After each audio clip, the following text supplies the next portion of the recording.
Bienvenue sur Africa 24 dans cette nouvelle édition du Morning News. Au sommaire, l'Union des rapatriés mauritaniens du Sénégal appelle le président Mohamed Ould Abdelaziz au respect de ses engagements. Le chef de l'État mauritanien avait promis de faciliter leur réintégration dans la société.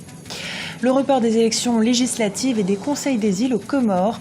Un décret présidentiel a fixé la date des 2 tours à décembre et février prochain. Les détails dans cette édition. Et puis nous irons en Guinée équatoriale prendre le pouls de l'African Hip Hop Show, un événement qui s'est clôturé ce samedi à Malabo et qui donne sa chance aux jeunes pour démontrer leur talent. En Mauritanie, l'Union nationale des rapatriés mauritaniens du Sénégal appelle le président Mohamed Ould Abdelaziz au respect des engagements qu'il a pris en mai dernier. Le chef de l'État mauritanien avait promis de résoudre graduellement les problèmes relatifs à la réintégration dans la société des Mauritaniens rapatriés du Sénégal. Mais à ce jour, aucun de ces engagements n'a été respecté. Explication avec notre correspondant Franck Nedofina. Les rapatriés mauritaniens du Sénégal appellent le gouvernement au respect des engagements pris depuis 2008 pour leur réintégration. À travers un communiqué rendu public, l'Union des rapatriés mauritaniens du Sénégal a rappelé au gouvernement et précisément au chef de l'État Mohamed Ould Abdelaziz les engagements pris le 18 mai 2014 à Alleg face aux responsables de l'Union. Il s'agit entre autres de la restitution des pièces d'état civil à la totalité des rapatriés, la réhabilitation des fonctionnaires et agents de l'État ou encore l'indemnisation des victimes de la déportation. Il était donc écrit que durant une période de 3 mois, la question de l'état civil serait réglée. En dehors d'autres questions donc liées à l'insertion économique, socio-économique, mais aussi donc au reclassement et à l'intégration des fonctionnaires de ces rapatriés-là.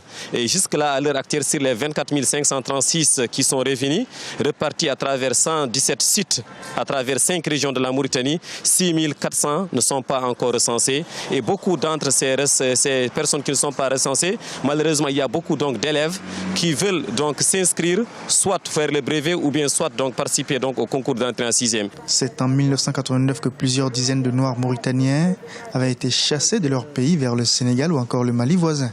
25 ans après ce sinistre événement, les plaies semblent avoir été pansées.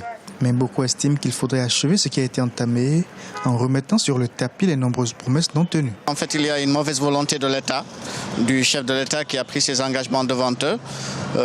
Parce qu'en fait, si on avait l'intention déjà de répondre à leurs doléances, on ne les aurait pas accueillis à coups de grenades lacrymogènes quand ils ont fait leur marche de Bogué à Nouakchott.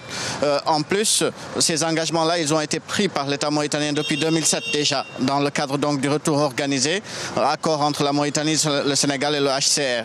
Et aucun de ces engagements n'a été respecté, en tout cas depuis que Mohamed Ould Abdelaziz est au pouvoir. Les 24 500 rapatriés mauritaniens du Sénégal souhaitent aujourd'hui récupérer leurs terres, être réhabilités dans la fonction publique et surtout obtenir les documents d'état civil pour les 6 300 personnes non recensées. Afin de trouver une solution définitive à ce problème qui a duré plus d'un demi-siècle, certains analystes proposent l'organisation d'états généraux sur la question des droits des Noirs mauritaniens. La Cour pénale internationale a annoncé l'audience de confirmation des charges de Charles Blé Goudé lundi 29 septembre. Cette audience servira à déterminer s'il y a des motifs de croire que l'ancien leader des Jeunes Patriotes a commis les faits qui lui sont imputés. Il est poursuivi pour 4 chefs d'accusation dans le contexte des violences post-électorales survenues en Côte d'Ivoire entre décembre 2010 et avril 2011. Aux Comores, les élections législatives et des conseils des îles sont reportées. Le premier tour aura lieu le 28 décembre prochain et le deuxième tour le 1er février 2015. Un décret présidentiel a fait acte de ce report. La raison de cet ajournement reste inconnue pour le moment. Mais ce samedi, 5 partis politiques ont dénoncé, je cite, un cafouillage préélectoral. Les détails avec Yohan Djameta. C'est par un décret du président Douanine que les élections législatives comoriennes de novembre ont finalement été reportées, avec un premier tour désormais prévu pour le 28 décembre 2014 et un second tour en février 2015.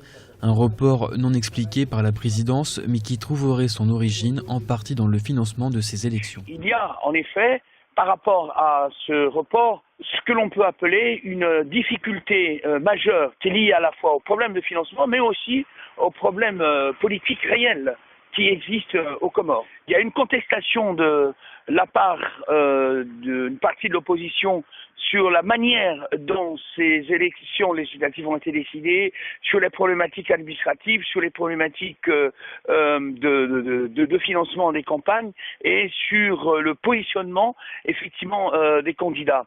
Bon, il se trouve en effet que globalement, entre l'opposition et la majorité, il y a une situation de mésentente réelle, et ce qui a amené, bien entendu, le gouvernement comorien à reporter ces élections.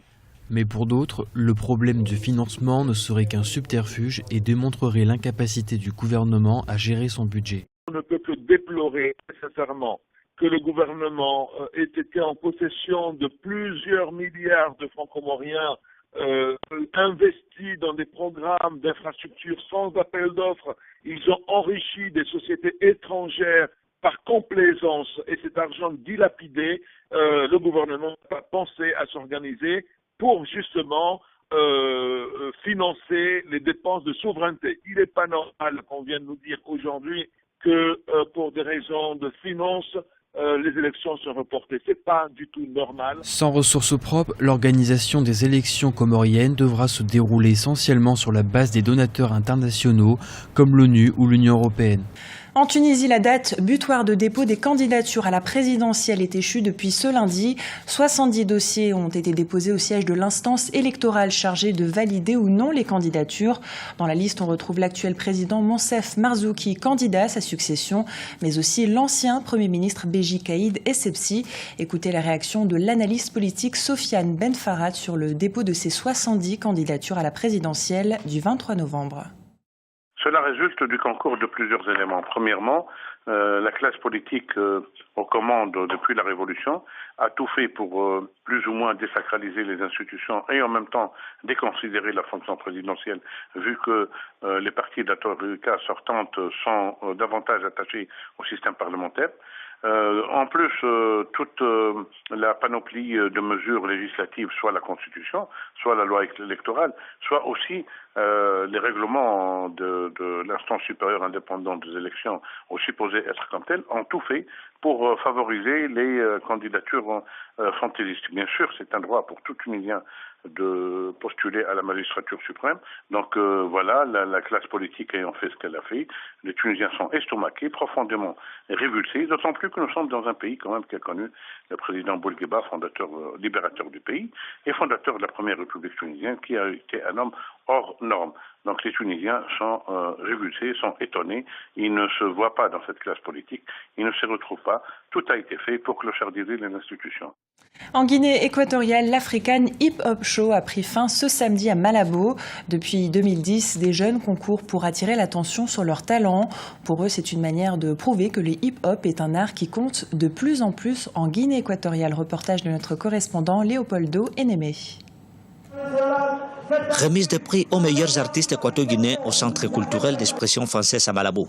La compétition African Hip Hop Show a clôturé sa 4e édition à Malabo ce samedi, en honorant les meilleurs artistes de hip-hop et ainsi que des danseurs. Ce trophée culturel a été créé à Malabo en 2010 avec un seul objectif: promouvoir le rap et sa culture en Guinée équatoriale.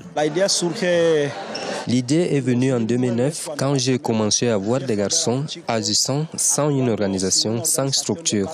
J'ai pensé que je devais faire quelque chose pour encourager leurs efforts au niveau national, voire à l'international, pour faire connaître leurs talents.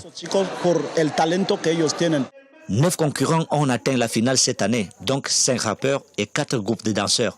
Mais un seul de chaque section a remporté un prix. Pour les 2 gagnants, cela n'a pas été facile. Le niveau des artistes qui ont participé est assez élevé. Il y avait des rappeurs de qualité et il fallait tout faire pour être au-dessus des autres pour gagner le prix. Il a été difficile de surmonter tous ces défis. Et sincèrement, on a fait beaucoup de travail.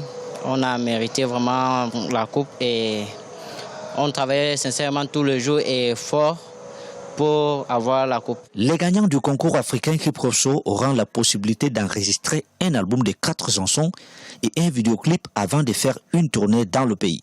La compétition est jusqu'à maintenant nationale, mais les organisateurs ont l'ambition de pouvoir offrir ces concours aux artistes africains. Ce journal a été réalisé par l'ensemble de la rédaction. Nous vous remercions pour votre fidélité. Dans un instant, une nouvelle édition de l'actualité sur Africa 24.